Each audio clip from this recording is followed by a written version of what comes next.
Hi, this is a PvZ against a B+ level Zerg on Othello. This time I decided to go with a kind of like old school type of play, except that instead of being old school, it's turned modern, which people haven't really realized yet. That's my view anyway.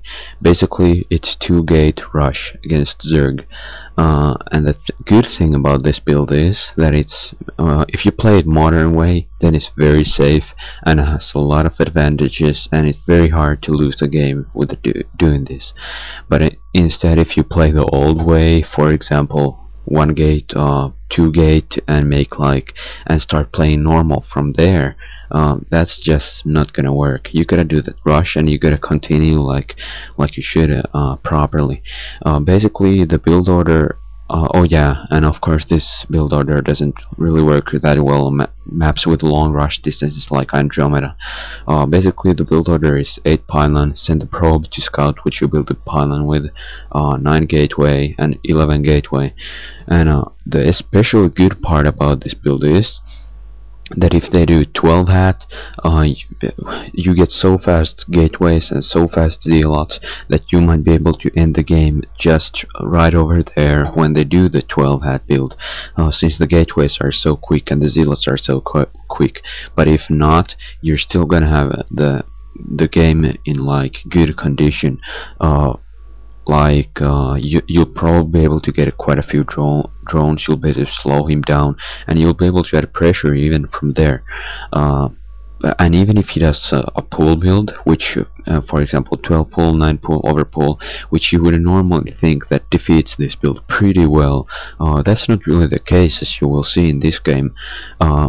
Even though you would think that an overpull pretty much makes my fast gateways and my 2-gate build pretty much useless in the early game, but it's actually completely the opposite. They only have 1 hatchery making Zerglings, and since I get fast 2 gates and all, I actually will be able to do a very powerful rush even like this. You just can't forget that you can't move out with one or 2 zealots. It's gotta be at least 5 or so when you move out, or to be precise, exactly 5 with this build order, since that way his expansion hatchery won't be able to pop out. Basically, he did an overpull with fast speed upgrade in this game, and a hatchery, and while making like links all the time with all of his larvas meanwhile. And that in theory should be pretty much the perfect counter for my build, but you will see that it's actually not. Well, in theory this would be the perfect counter, or not perfect, but a good counter if they have like perfect micro, but if they don't, then it's really gonna like take him back. The good thing about this rush is that like I said, the Zerg needs to have pretty much perfect micro, since if they lose even a single link carelessly, having bad flank, having bad attacks, having like overall like careless micro, it means that the game is over, since they lost so many links quickly. But as a Protoss, you're actually pretty free. You can have several mistakes. Also notice that I scouted with a new probe even when my previous probe hadn't died yet, since that way I can ensure that I get a good early game scouting. Now I need to rally my units to his base, pretty much.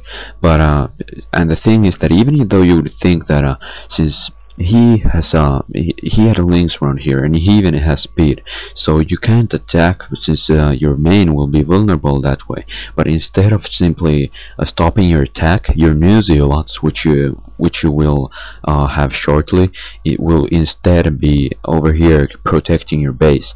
For example, right now, of course his links were able to come to my main, since he decided to play it that way, but instead of being able to do any actual damage, I have like 1 to 3 zealots in my base, and new zealots coming all the time, which I can use very powerfully to nullify almost whatever efforts he may have or may use.